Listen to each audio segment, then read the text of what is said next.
Assalamualaikum warahmatullahi wabarakatuh. Halo semuanya, perkenalkan nama saya Arini Diswandari dengan NPM 5021237. Saya dari kelas 5F dan saya mahasiswi dari Universitas PGRI Selampari. Pada video ini saya akan membahas tentang tema 9, subtema 3 dan pembelajaran 3 dengan mata kuliah pengembangan pembelajaran PKN SD dan dosen pengampu Bapak Andri Valen, Magister Pendidikan. Assalamualaikum warahmatullahi wabarakatuh. Halo anak-anak, bagaimana kabarnya hari ini? Ibu harap semuanya baik-baik saja dan sehat selalu ya.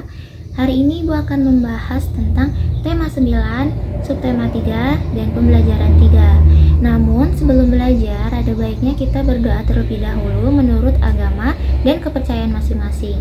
Berdoa dimulai. Berdoa selesai. Baiklah, langsung saja kita masuk pada pembahasan materinya. Pembahasan yang pertama yaitu upaya membina persatuan dan kesatuan di masyarakat. Mengapa kita perlu membina persatuan dan kesatuan di masyarakat? Karena setiap warga Indonesia mempunyai kewajiban untuk menjaga persatuan dan kesatuan demi terwujudnya cita-cita dan tujuan Indonesia sesuai yang tercantum di pembukaan Undang-Undang Dasar 1945.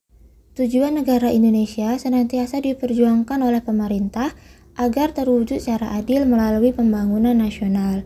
Sebagai warga negara Indonesia, kita harus mendukung pemerintah dalam mewujudkan pembangunan nasional. Selanjutnya, bagaimana usaha-usaha yang telah dilakukan pemerintah dalam membina kerukunan hidup bermasyarakat dan berbangsa. Usaha-usaha tersebut antara lain: 1. Mengadakan festival budaya. 2. Mewajibkan penggunaan bahasa Indonesia yang baik dan benar di setiap acara resmi dimanapun berada. 3. Menjalankan pemerintahan secara adil dan terbuka. 4. Menegakkan hukum secara adil tanpa adanya diskriminasi.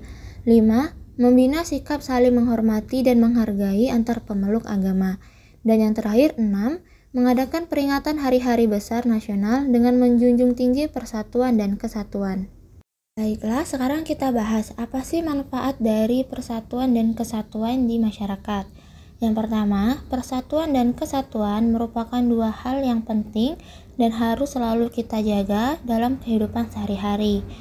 Yang kedua, baik di lingkungan keluarga, sekolah, maupun lingkungan tempat tinggal sehari-hari, persatuan dan kesatuan harus selalu dijaga.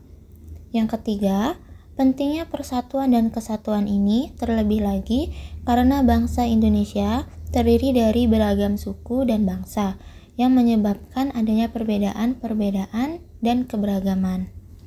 Nah anak-anak, sekarang kita bahas sebab dan akibat yang ditimbulkan jika tidak adanya persatuan dan kesatuan di lingkungan keluarga, di lingkungan sekolah, maupun di lingkungan masyarakat. Sebabnya yang pertama, kurangnya kerukunan di dalam keluarga. Akibatnya, tidak adanya tujuan yang sama untuk diperjuangkan atau dicapai bersama sebagai sebuah keluarga. Yang kedua, tidak adanya keakraban dalam keluarga dengan sesama anggota keluarga lainnya. Akibatnya, sering timbul pertengkaran. Selain itu, suasana rumah menjadi tidak nyaman untuk kita tinggali. Yang ketiga, perilaku sombong serta tidak peduli dengan sesama teman di sekolah. Akibatnya, hubungan dengan teman di sekolah menjadi renggang dan membuat seseorang menjadi orang yang tidak peduli dengan orang lain, menjadi orang yang tidak memiliki teman. Yang keempat, mengolok-olok atau mengejek teman di sekolah.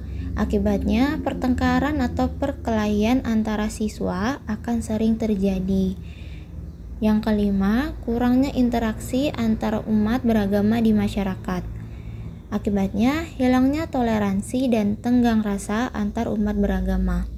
Dan yang terakhir adalah mementingkan kepentingan pribadi dibandingkan kepentingan bersama. Akibatnya yang ditimbulkan adalah akan dikucilkan atau munculnya perselisihan, bahkan lingkungan menjadi tidak aman dan tidak nyaman untuk kita tinggali. Baiklah, sekarang kita bahas menciptakan kerukunan di lingkungan sekitar.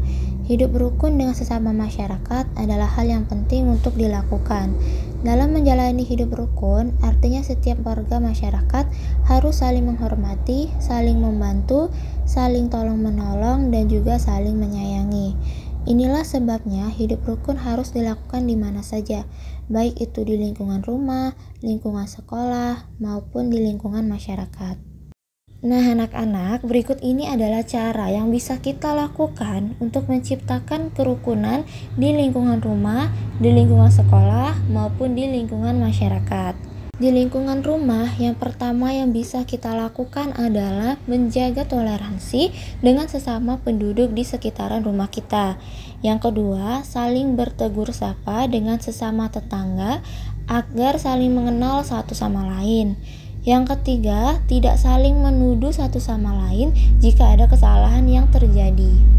Untuk di lingkungan sekolah, hal pertama yang bisa kita lakukan adalah tidak membeda-bedakan saat berteman dengan sesama siswa di sekolah, tidak pilih-pilih teman, dan tidak mengucilkan teman. Yang kedua, ikut belajar kebudayaan teman yang ada di sekolah, karena kan Indonesia memiliki banyak kebudayaan, sehingga kita bisa belajar dan mengetahuinya. Dan yang ketiga, menghormati kepercayaan, kebudayaan maupun agama yang dianut oleh orang lain. Sekarang untuk yang terakhir yaitu lingkungan masyarakat. Yang pertama yang bisa dilakukan, mendahulukan kepentingan bersama dibandingkan kepentingan sendiri dan tidak menjadi orang yang egois. Yang kedua, mementingkan pemenuhan kewajiban dibandingkan pemenuhan hak. Yang ketiga, selalu berlaku dan berkata sopan baik kepada sesama yang usianya sama, lebih muda maupun yang lebih tua. Baiklah, itu saja materi yang dapat saya sampaikan. Lebih dan kurangnya saya mohon maaf. Saya akhiri. Wassalamualaikum warahmatullahi wabarakatuh.